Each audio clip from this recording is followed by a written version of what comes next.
Are we all set for the show? Okay. So ladies and gentlemen, boys and girls, let us begin.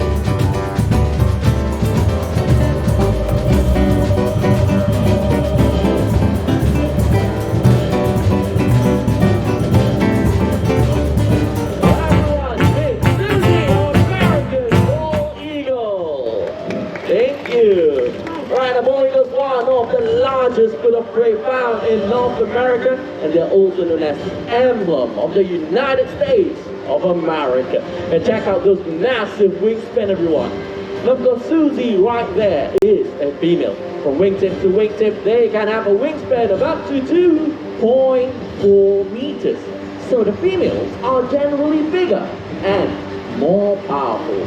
Right now, these birds mainly hunt for fish, but they're also known to go for small birds and even mammals as well. Now you might be wondering, why are they known as the bald eagles when they have such lovely feathers on their head? Well, there are two reasons to it. Number one is that the term bald is actually an old English word for wide head. And number two, when these birds are flying high up in the sky, their head will camouflage among the clouds, giving them the appearance that they are bald, hence the name. By the way, lovely Susie is 20 years old and they can live up to 45 years in captivity. Let's give a big round of applause to our American bald eagle. Thank you. So next up is one of those few birds that have keen sense of smell. Now I'm referring to a vulture, to be exact, a turkey vulture. So presenting to you, Titan. Right, the turkey vultures can be found from the tip of Canada all the way down to the tip of South America. And they're the most numerous vulture species in the world, numbering way over 7 million in the wild. These birds act as smoke signals by flying low. It means they have picked up the stench of rotting meat. The big birds, like the king vultures, which lack this unique ability, will follow the turkey vulture's lead. But it will be the job of those big vultures to tear apart the top carcasses, because turkey vultures' beaks are not strong enough to do the job. Alright, one last Titan right here as we make his way back to his trainer. Off we go. Are you ready? That's right. Thank you very much, our turkey vulture. Alright. Can you hear that, everyone? Yes? Now, do you know what type of bird of prey makes that call? No idea. Owl. That's right, young man. Owl. Now, take a look around you. Can you spot the owl lurking in this area? Where is it? That's right, we have one that is right over there with the gentleman. Now please remain seated and be as quiet as possible, because you are about to experience the owl's unique ability of silent flight.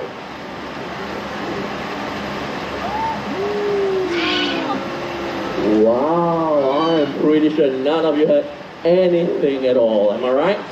Well, this is because owls are very soft edges at the tip of their feathers, so even when they flap those wings, there isn't any sound at all. The sound frequency will be absorbed by those feathers. But why do they need to do so? You see, owls hunt for rats and mice, and these are classified as rodents. Rodents have an acute sense of hearing. So the owl will require the silent approach to catch the prey by surprise. Well, they're also known as the silent hunters of the night. By the way, everyone, that is Belang, our Malay fish owl. Malay fish owls can be found in Southeast Asia. And this particular species has evolved themselves to hunt for fish, making them very unique indeed. And the one right behind me is Rika. Take a look at her. Wow. Now you might think that Rika and Belang are actually the same species due to the similar pattern. But in fact, Rika is a different owl. Well, she is a Bengal eagle owl, also known as the rock eagle owl. And the fact that these birds share very similar plumage is because they can be found in almost similar habitats. That's right. Now, by the way, oh, look at that. Oh, and take a look at Belang. Do you see what he's doing? they are turning their head all the way to the back. In fact, most owls are able to do that. But the question is, how many degrees do you think an owl can turn its head? Right? Okay, young man, I know you're very eager to answer, but you know what? Let's make it easier for everyone. Yeah, I'm gonna say out 3 different answers. If you think it's right, just raise your hand, okay? So who thinks it's 180 degrees? 180. No one, I believe? Okay, just you, young man? Okay. Sorry, okay, hold on. Okay, next 270 degrees, 270. Who thinks it's 270? Okay, I can see a lot of hands now. Last but not least, 360 degrees. Awesome, alright, and the correct answer is actually 270 degrees. Okay, so let me just explain. 180 is what you and I can do, of course. Turn our heads to the left, to the right. The owls are capable much more than that. But 360, not possible. That is in one full circle. You only see that in a horror movie. Okay, so the owls are only able to turn up to 270 degrees, and this is because they have 14 neck vertebrae, which allows them to do so. And you know what, Rika, you have done well. It's time to head back home. Thank you very much, our Bengal Eagle Owl. Bye-bye. Alright. Now the one right here is special to us because he was hatched and raised right here in the Jurong Park. And to be exact, he was hatched and raised at the Breeding and Research Center, which is located right over there. You see the signage that says this way. Now head down there after the show to see many more of our hatchlings right here in the Jurong Park. Now by the way, Belang is already 13 years old. We're very proud of him. Okay, you know what, Belang, I can see you staring at the back. It's time to head back home as well. Off you go. Thank you very much, our Malay fish owl. Thank you, everyone. So we all know that birds of prey are excellent hunters, but there are some of them that like to spend their time on the ground foraging for food. So our next bird is going to show you how he does that in the wild.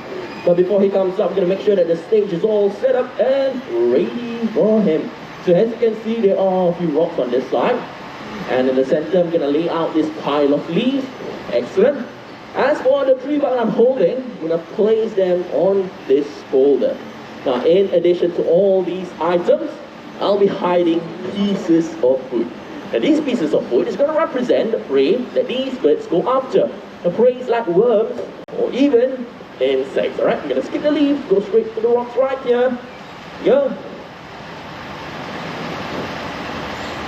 And one more piece to go. Here we go.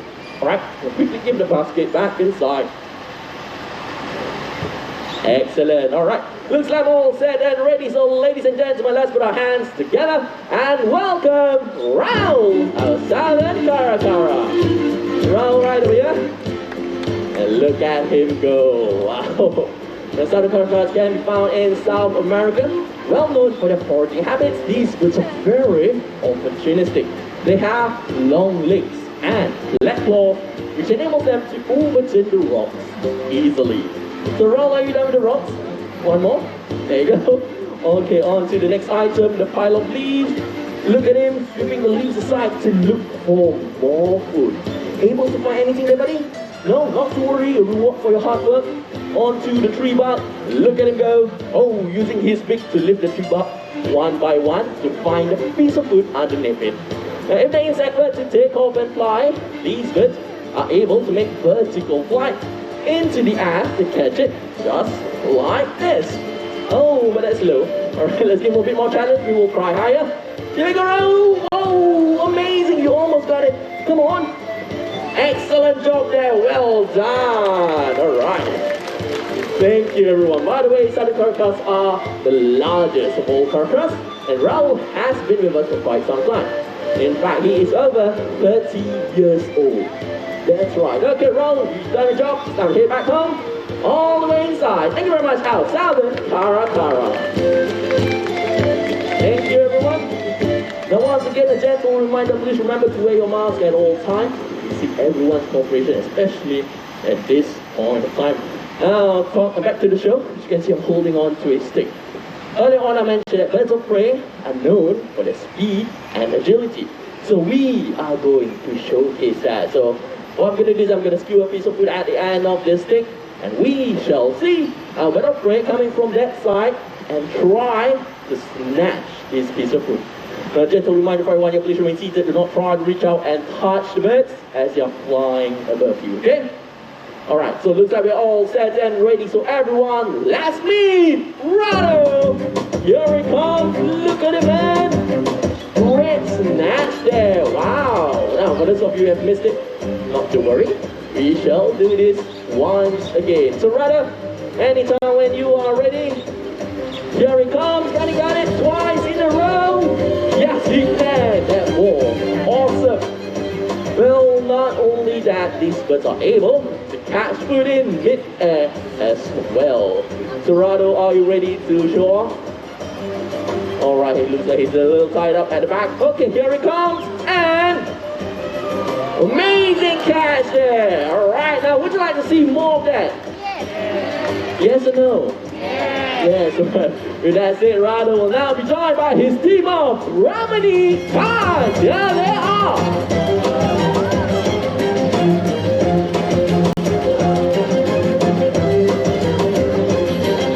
Okay, so ladies and gentlemen, I'll be doing 5 high throws, and let me see how many of those throws can these birds catch, right? So let me get into position, and here we go. Number 1, a good start. How about you? Number 2, great job. 1 at the back, oh, flying past me. And come on guys. Here we go. 3, doing good so far. Right. Okay. I'm gonna aim for the one circling around me. And number 4, amazing catch. Final throw, the one in the center. Wow, ladies and gentlemen, our Brahmini time! Thank you! So let me take this time to tell you more about these birds. Right, they are the Brahmini kites, can be found throughout Southeast Asia and in some parts of Australia as well. And some of you might be thinking these birds look very familiar. Have seen them in Singapore before. Absolutely right, they are actually a local species. And their habitats include rivers, lakes, and any other water bodies. Now, popular site will be in Sungai Buloh. Now, talking about the Brahmini kites, we have 2 of our former show kites that are housed at the Raptor Retirement Aviary. If you are wondering where that is, take a look at the exhibit right at the back. That is the Raptor Retirement Aviary. It houses not only our former show kites, but some of our former stars from the show. Now, we care for all these birds, whether they're young, old, still performing, or even have retired. Now, talking about old, do look out for Rod Stewart. He is our only Egyptian vulture and the oldest bird of prey right here in the Jurong Bird Park. You might be wondering how old is he? Well, he's older than Bird Park itself. That's right. Okay, let me just check all the Brahmini kites are back inside because our next star does not like to share the space, especially with them. Alright, thank you, Clarence. So right here in the Jurong Bird Park, we do our part in conservation and rescue work. In fact, our next bird of prey making his way out was actually rescued and nursed back to health by us. So everyone, let's put our hands together and welcome Kublai! Don't be shy, boy. Come on up here. Here he comes, our Himalayan griffin vulture. Now, ladies and gentlemen, these species can be found in the higher regions of the Himalayas and Tibet, and some migrating juveniles heading south happen to have lost their way and have ended up in various parts of Asia. Now, Kublai happens to be one of them. He was found weak and dehydrated right here in Jurong Bird Park. That's right, we rescued him, of course, and nursed him back to great health. After all, he is a survivor. Okay, Kublai, you have done well. It's time for you to head back home all the way inside. Let me just escort you right this way. There you go. Our Himalayan griffin vulture, everyone. Thank you. Now, talking about conservation, our next group of birds has a very important message to share. With that, we shall continue.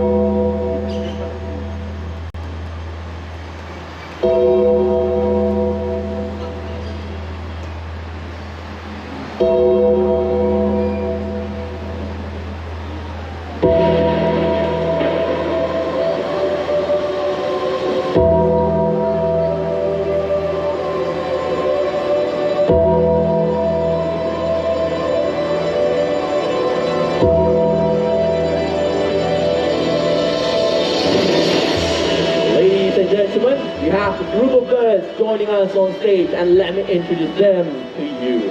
Right, the small brown ones are the Cinereous vultures, can be found in Africa, Europe, and Asia. And the two lovely ladies are the marble stork, also known as the old man stork. Now, in fact, all these birds coexist together in the wild when they are feeding on a huge carcass, just like the one right there. The vultures are very important birds to the environment. They help reduce the spread of contagious diseases by feeding on carcasses. They are also known as nature's cleanup crew. Unfortunately, some of them are rapidly declining in the wild. For example, did you know that the Cinereous vultures are near threatened? That's right. As for the Asian vulture species, the slender-billed, red-headed, and the white-rump vultures are facing extinction in the wild. In countries such as India and Cambodia have officially banned the distribution and use of battery medicine containing diclofenac, a substance which poses a fatal risk to vultures. However, this is not enough because vultures are still threatened by two other main factors, and that is poaching and deliberate poisoning. So we need to continue to do our part to bring awareness regarding the importance of vultures and to prevent them from being extinct. And with that, everyone, after having seen all these birds of prey flown here today, now I'm sure all of you would agree that they certainly deserve and merit the title, the Kings of the Sky.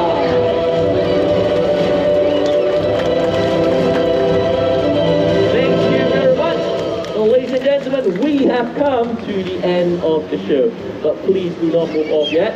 My colleagues are already in position. They will be giving you the cue to allow everyone to exit the arena in a safe and orderly manner. We're going to start from the one zone at a time, starting from the last row, and slowly move to the front. For the rest of you, please remain seated and wait for your turn. So on your way out, remember to check for your belongings and do not leave anything behind. All of you have been a great audience. Thank you once again.